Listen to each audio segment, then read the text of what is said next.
Ayan na yung pangatlong ahon mga tropa. Kunti na lang, makakarating din tayo sa trabaho. Sipin mo, hindi ka pa mag-i-in sa trabaho, pagod ka na. Ang saya! Ang saya mo, tol. Enjoy mo lang. Enjoy lang natin, lakad lang. Enjoy lang natin. Wala naman tayong magagawa na eh. Konti na lang. Kaya mo yan. Kaya mo yan. Let's go, Tonton. Let's go. Let's go, Tonton. Let's go. Lessons learned talaga, Ton. Meron na akong interior pero hindi ko pa siya nilagay sa car. Yung unang flat ko, pinagawa ko yon. Sa katangahan ko, hindi ko siya nilagay dito sa bike. Hindi ko pa inayos. Kaya naman problema tuloy ako ngayon. Ang dala ko sana yon, napalitan ko sana kahit papano. Kasalanan ko rin. Diba? Walang ibang dapat sisihin kundi yung sarili ko rin. Ayan na. Nakakapagod rin pala kahit maglakad ka. Tapos late ka pa. Ay Diyos ko. Yan, vlog pa more. Kung kailan di ko naisipan mag-vlog, tsaka naman nangyari to.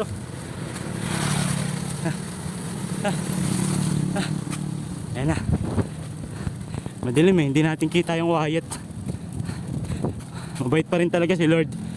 Sabi niya, sobra-sobra na yung kamalasan ni Tonton. Kaya hindi ko muna pauulanin. O, diba? Thank you, Lord. Bait mo talaga. Pagod na si Tonton, no? Tapos flat pa. Layo na nilakad. Sa Lord, ligtas mo lang ako ngayon. Maging safe lang ako hanggang Wyatt. Isang pasasalamat sa inyo, Lord. Kung maliwanag lang sana, kita na natin yung Wyatt. Asan dilim mo lang, street lights kasi dito. Ayan o, wala kayong makikita. Sobrang dilim. Pero malapit na tayo. Tingin ko mga 15 minutes na lang.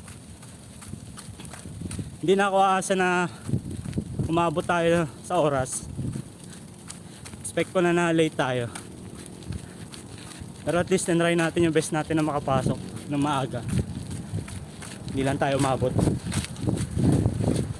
Yung mangyayari nito bukas, pasok tayo ng maaga bukas. Tapos magmumotor siguro ako.